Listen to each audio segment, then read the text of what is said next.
Hi, welcome back to my YouTube channel. ನಾಳೆಯಿಂದ ನಾನು tailoring class start ಮಾಡ್ತಾ ಇದ್ದೀನಿ. ವೆರಿ ಸಿಂಪಲ್ ಮತ್ತು ಈಸಿಯಾಗಿ ಸ್ಟೆಪ್ ಬೈ ಸ್ಟೆಪ್ ಆಗಿ ಟೈಲರಿಂಗ್ ಕ್ಲಾಸ್ ಹೇಳ್ಕೊಡ್ತೀನಿ. ಅದಕ್ಕಿಂತ ಮುಂಚೆ ಟೈಲರಿಂಗ್ ಕಲಿಯೋದಕ್ಕಿಂತ ಮುಂಚೆ ಯಾವೆಲ್ಲ ಐಟಮ್ ನಿಮ್ಮ ಜೊತೆ ಇರಬೇಕು ಅಂತ ಈ ವಿಡಿಯೋದಲ್ಲಿ ಹೇಳ್ತೀನಿ. ಅದಕ್ಕಿಂತ ಮುಂಚೆ ನಮ್ಮ ಚಾನಲ್ ಸಬ್ಸ್ಕ್ರೈಬ್ ಮತ್ತು ಶೇರ್ ಮತ್ತು ಕಮೆಂಟ್ ಮಾಡಿ. ಮತ್ತು ಫಸ್ಟ್ ಯಾವುದಂತ ಹೇಳಿದರೆ, ಪೆನ್ನು ಮತ್ತು ಬುಕ್ ಒಂದು ರೆಡಿಯಾಗಿ ಇಟ್ಕೊಳ್ಳಿ. ನಿಮ್ಗೆ ಏನಾದರೂ ಟೈಲರಿಂಗ್ ಬಗ್ಗೆ ಬರೀಲಿಕ್ಕೆ, ಅಳತೆ ಬರೀಲಿಕ್ಕೆ ಹಾಗಾಗಿ ನಿಮಗೆ ಬೇಕಾಗುತ್ತೆ. ಹಾಗಾಗಿ ಒಂದು ಪೆನ್ನು ಒಂದು ಬುಕ್ಕು ನೀವು ರೆಡಿಯಾಗಿ ಇಟ್ಕೊಂಡ್ರೆ ಒಳ್ಳೆಯದು. ನಂತರ ಒಂದು ಸೀಸರ್ ಇರಲಿ ನಿಮ್ಮ ಜೊತೆ. ಈ ಸೀಸರ್ಗೆ ಒಂದು 250 300 ಕೊಟ್ಟಿದ್ದೀನಿ. ಈ ರೀತಿ ಸೀಸರ್ ಇದ್ದರೆ ಒಳ್ಳೆಯದು.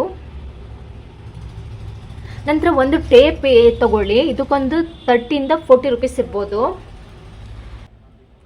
ನಂತರ ಇದ್ಯಾವುದು ಅಂತ ಹೇಳಿದರೆ ಥ್ರೆಡ್ ರಿಮೂವರ್. ಈಗ ಸ್ಟಿಚ್ ಹಾಕಿರ್ತೀವಿ, ನಮಗೆ ಸ್ಟಿಚ್ ಬೇಗನೆ ಬಿಡಿಸ್ಬೇಕು, ಆವಾಗ ಬೇಕಾಗುತ್ತೆ ಇದು ಥ್ರೆಡ್ ರಿಮೂವರ್.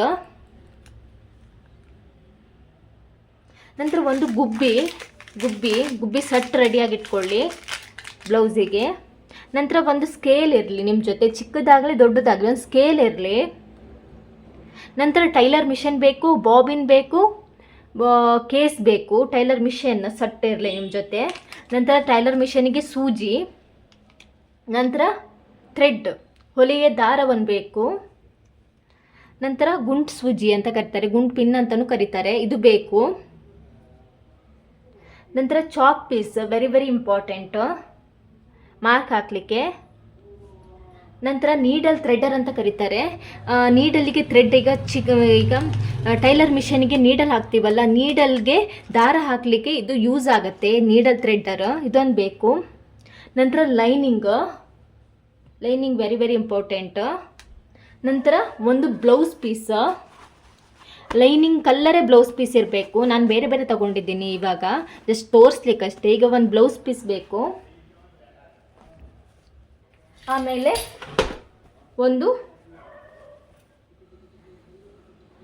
ಅಳತೆ ಬ್ಲೌಸ್ ನಿಮ್ಮ ಜೊತೆ ಇರಲಿ. ಇದೊಂದು ಅಳತೆ ಬ್ಲೌಸ್ ನಾನು ತೊಗೊಂಡಿದ್ದೀನಿ. ಅಳತೆ ಬ್ಲೌಸ್ ಒಂದು ನಿಮ್ಮ ಜೊತೆ ಇರಲಿ. ಇಷ್ಟು ಟೈಲರಿಂಗ್ ಮಿಷನ್ ಇಷ್ಟು ನಿಮ್ಮ ಜೊತೆ ಇದ್ದರೆ ಆರಾಮಾಗಿ ನೀವು ಟೈಲರಿಂಗ್ ಕಲಿಬಹುದು. ಬೇಗನೆ ಆಗುತ್ತೆ. ಇಲ್ಲಾಂದರೆ ಅದೆಲ್ಲಿದೆ ಇದೆಲ್ಲಿದೆ ಅಂತ ಕೊಟ್ಕೊಂಡ್ರೆ ಟೈಮ್ ಆಗೋಗುತ್ತೆ. ಹಾಗಾಗಿ ಇದೆಲ್ಲ ನಿಮ್ಮ ಜೊತೆನೇ ಸೇಫಾಗಿ ಇಟ್ಕೊಂಡಿರಿ. ನಾಳೆಯಿಂದ ಟೈಲರಿಂಗ್ ಕ್ಲಾಸ್ನ ಬಗ್ಗೆ ಒಂದೊಂದೇ ಕ್ಲಾಸ್ ಸ್ಟಾರ್ಟ್ ಮಾಡ್ತಾ ಹೋಗ್ತೀನಿ. ನೀವು ನೀಟಾಗಿ ನೋಡ್ಕೊತಾ ಹೋದರೆ 1 ತಿಂಗಳಲ್ಲಿ ನೀವು ಟೈಲರಿಂಗ್ ಕಲಿಬಹುದು. ಇಷ್ಟು ಹೇಳಿ ಈ ವಿಡಿಯೋನ ಮುಗಿಸ್ತಾ ಇದ್ದೀನಿ. ಧನ್ಯವಾದಗಳು. ಪ್ಲೀಸ್ ನಮಗೆ ಸಬ್ಸ್ಕ್ರೈಬ್ ಮಾಡಿ.